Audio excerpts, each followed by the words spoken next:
예수님께서 비판하지 말라. 비판은 너가 똑같은 일을 하고 있다라고 말씀하셨습니다. 사실 우리가 어떤 사람의 잘못을 보면 정치에도 보면 그렇잖아요. 뭔가 남의 잘못을 크게 확대해서 막 비판하고 판단했는데 나중에 알고 보면 그 사람은 그보다 더 심한 일을 한 것이 들통이 나가지고 완전히 그냥 망신당하는 그런 사람들을 보잖아요. 그러니까 우리가 참 조심을 해야 됩니다. 우리는 상대방을 통해서 자기를 보는 것입니다. 그걸 알아야 됩니다. 괜히 주는 것 없이 미워지고 저 인간 저 왜 저래? 왜 났어? 날뛰어. 아니 유튜브까지? 왜 잘난 척해? 사실은 알고 보면 내가 그 마음이 있는 거예요. 그걸 여러분들이 깨달아야 됩니다. 저도 마찬가지입니다. 판단하는 거 이게 정말 날 때부터 함께 해온 친구잖아요. 이 친구 내 보내야 돼요. 그러니까 여러분 남들을 비판하기 전에 여러분이 그리스도 안에서 여러분의 마음 거짓 자아를 한번 보세요. 그 안에 내가 그 마음이 있는 거예요. 그 사람의 잘못과 부족을 볼 때 화가 나고 분노가 나는 것은 바로 내 안에 내가 부인한 그것이 상대방을 통해서 나타난 것이라는 거예요. 그런데 우리는 그것을 볼 때마다 잘난 놈, 교만한 놈, 뭐 어떤 놈 하면서 욕을 하면서 분노를 내는데 자기 안에 있는 죄를 그쪽에 보내는 것처럼 생각하지만 그 죄는 사라지지 않습니다. 점점 자기 안에 분노를 내기 시작하면 점점 더 증폭되는 것, 그 일에 더 분노를 낼 수밖에 없는 것이 우리 인간이에요. 이것이 바로 거짓 자아의 속성이라는 것입니다. 그런데 이 투사라 하는 것은 투사라는 것은 사실은 여러분 다른 사람에게 분노를 내는 것하고 다른 사람을 사랑하는 것은 정반대일 것 같죠? 그죠? 다른 사람에게 분노하고 화내는 것하고 다른 사람을 사랑하는 것은 정반대일 것 같지만 사실 우리가 많이 누리고 있는 조건적인 사랑, 이기적인 사랑, 독점적인 사랑은 사실은 분노하고 이 거짓자의 역동성은 똑같은 것입니다. 똑같은 것. 그것이 우리가 오늘날 많이 행해 나가는 인간의 사랑입니다. 인간의 사랑. 다른 말로 하자면 자기에 있는 죄책감을 상대방에서 보고 화를 내지만 그 상대방이 나의 죄책감이나 두려움을 감추어 주거나 나의 결핍과 부족을 채워줄 수 있는 사람을 보면 그 사람은 사랑하게 되는 거죠. 그 사람을 사랑하게 되고 또 천생연분이라고 말하는 것입니다. 그런데 의식적으로 볼 때는 그 사람은 사랑의 상징이지만 사실은 알고 보면 내 내면의 거짓자의 행태를 보면 죄책감의 상징이라고요. 죄책감. 우리가 그 사람에게 끌리고 그 사람에게 더 의지한다는 것은 우리는 그 사람이 나의 결핍을 채워주고 내 죄책감을 감추어 줘야 되는 대상으로 점점 믿는 것이 사랑한다고 집착하는 거란 말입니다. 그런데 그 사람도 인간이거든요. 늘 나만 사랑해 줄 수가 없는 거예요. 그런데 그 사람이 나의 결핍과 부족을 못 채워주고 두려움을 못 덮어주면 그 사람은 내 죄책감을 드러내는 상징이 되는 것입니다. 이해가 되세요? 사랑이 뭐로 변한다?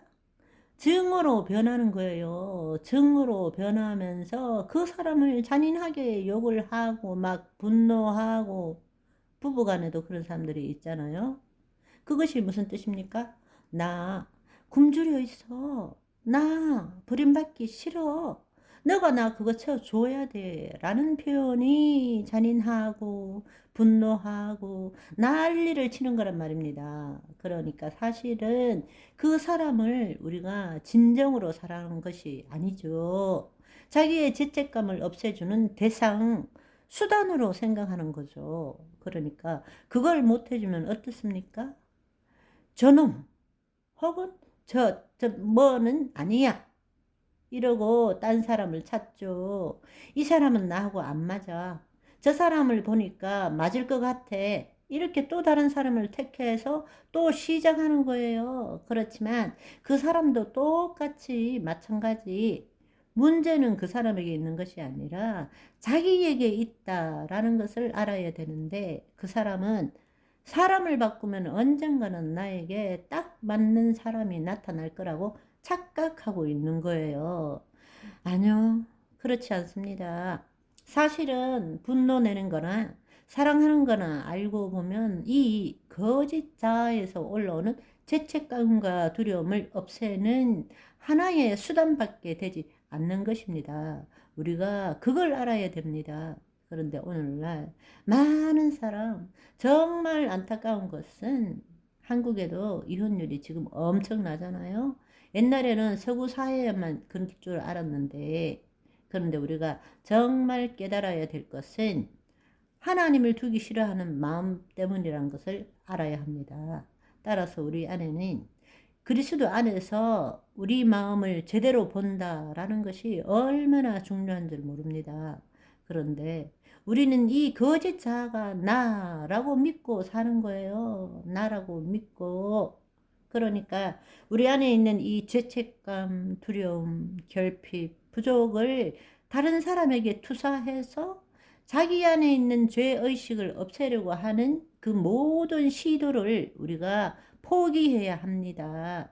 그러니까 우리가 사람을 보는 눈이 좀 달라져야 됩니다. 이제 이 말씀을 듣고 내 자신도 보지만 상대방도 새롭게 볼 줄 알아야 됩니다.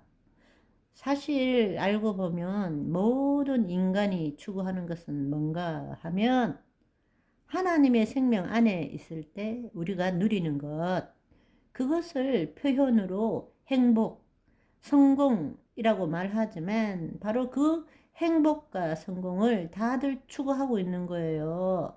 그 말은 다른 말로 나 이 죄책감, 두려움에서 벗어나고 싶어. 이것이 아니고 진짜 영원한 행복을 누리고 싶어. 사실 알고 보면 우리가 향하는 모든 악한 일이든 선한 일이든 그 모든 것의 궁극적인 목적은 하나님 아버지에게 돌아가고 싶어 라는 거란 말입니다. 그런데 그것을 자기 그 거짓 자를 포기할 때 그 일이 일어나는데 자기의 거짓 자가 자기 방식으로 그걸 찾으려고 지금 온 세상을 헤매고 있는 거란 말입니다. 이해되세요? 자기 방식대로 할 수 있는 최선을 다해서 영원한 행복, 영원한 성공을 추구하려고 애를 쓰고 있지만 사실은 거짓 자아에서 벗어난 사람이 볼 때는 하나님을 찾고 있는 중이라고요. 문제는 번지수가 틀렸을 뿐이지 하나님에 대한 흔적이 남아 있는 것이에요. 오죽하면 남을 향하여 온갖 증오를 꾹꾹 눌러 담아 글을 써서 남을 공격하는 사람의 블로그 이름이 본향을 향하여 이겠습니까? 아이디는 또 뭐예요? 나나입니다. 그러니까 내가 본향 하나님 아버지 계신 곳 아버지께로 돌아가고 싶어. 참 안타까운 일이죠. 에휴, 그러든지 말든지 저와 여러분은 오늘도 예수님 안에서 한 발자국도 나가기 없기. 바바이.